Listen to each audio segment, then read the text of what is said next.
Okay, this structure in the center, this is the penis, and the penis is going to be attached also to the urethra, which is from the bladder. Okay, the bladder's up here, bladder is here, urethra is here. The urethra is a tube coming from the bladder, which is right in this area. Okay, and it's going to lead to the penis, okay, and then to the outside world. That's it. So we have the urethra leading to the penis, also the epididymis with the vas deferens or ductus deferens. The ductus deferens is also going to lead to the urethra. And the ductus deferens is here, or vas deferens.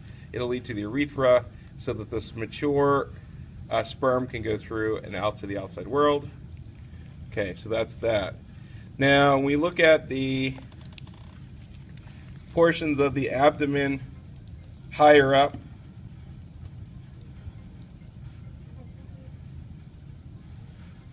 we have the liver,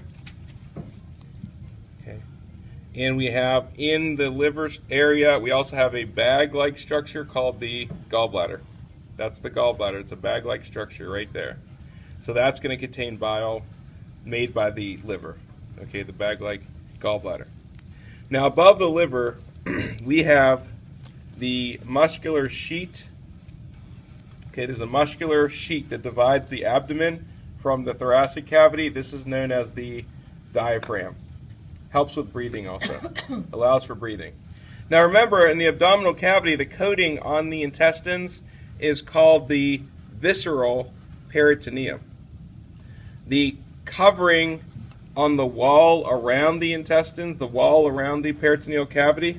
Okay, so if you peel off this area, you can see that there is a coating on this wall around the abdominal cavity. This is called the parietal peritoneum, on the wall around the organs of the abdominal cavity. Okay, so now we'll move up to the thoracic cavity. The lining of the area around the lungs is called the parietal pleura, and the vessels between the ribs, which you can see some lines there, those vessels are called the intercostal vessels, arteries and intercostal veins and arteries between the ribs. Now we have the lungs here. There's 2 lobes in the left lung and 4 lobes on the right lung. Remember, the coating on the lungs are called the visceral pleura. Okay, so that's the shiny coating on the lung. Now the heart has been removed. We've already examined the heart in our previous study. So we're going to go upwards into the neck area. Okay, the neck area. Now in the neck area you have the tube which brings air down into the bronchi. Okay, that's called the trachea. There's the trachea there.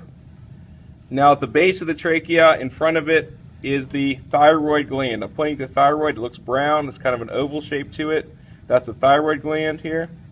Now, above the trachea is the larynx.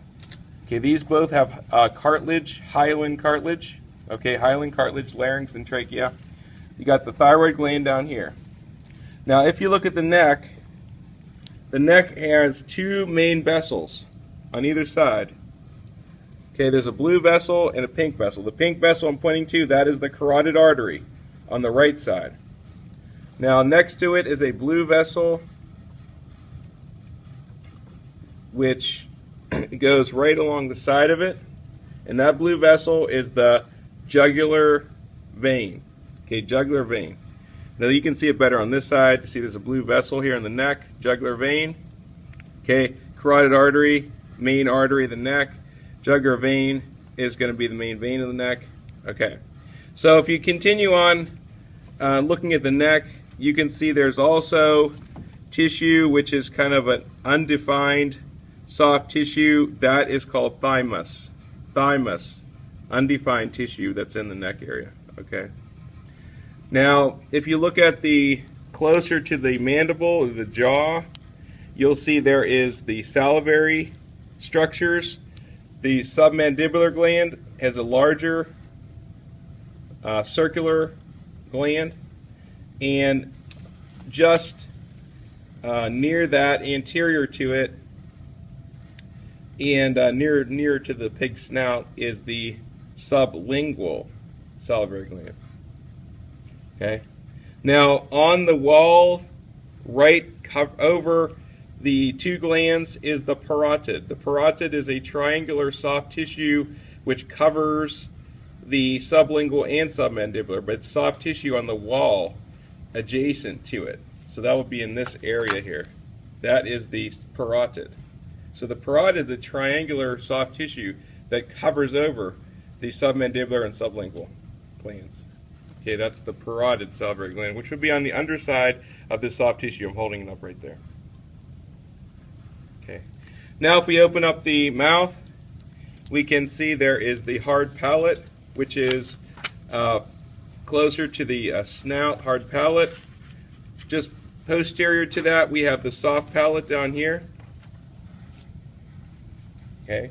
And then if you continue to look further down, we have the epiglottis. The epiglottis, which is closer to the cavity, oral cavity, or oropharynx behind the oral cavity. Okay, that's that. Okay.